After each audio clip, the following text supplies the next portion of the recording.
Pernah sebuah peristiwa yang anak mit ya dayang bak gure. Tunggu. Ilong hanjut hana lundupu makna Al-Quran yang lun baca mau bacut hana lundupu. Lun baca Quran ikna pahala, ikna fadilah. Suud digureng. Sino digurayu suud. Hanya kayak joi at sebuah raga leh.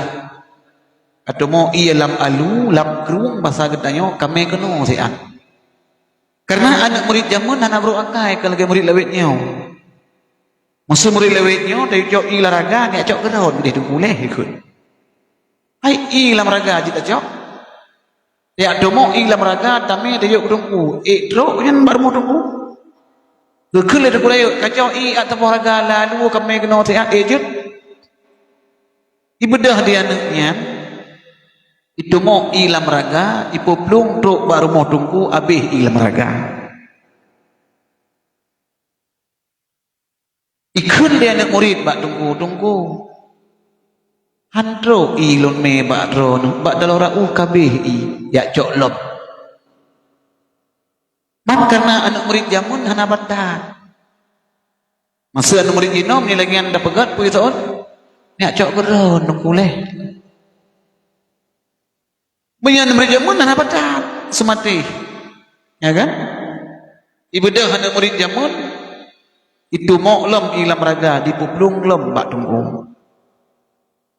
Terus kenan bak tunggu gedayang lem i tunggu. Nah terus hanadro tunggu i gimana cara? Ya cok lem saya kata.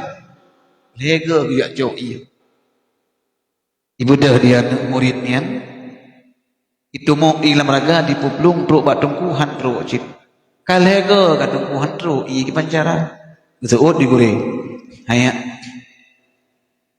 padungga da cok i tame baklun handro i kena baklun. Lega nunggu. Handro i hana. Man di antara gata tumo i lam raga tame kena baklun putra yang tume kelebihan nan cikalan. I memang hanadro lain putana kelebihan cikalan. I jenguk. Oh raga kagle tunggu. Benar raga kok kuda teloncok muluhop.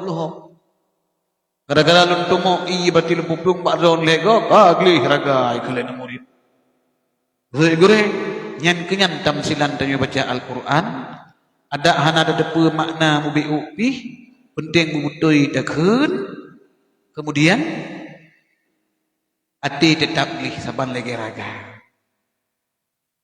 Ya, ini kalian kelebihan.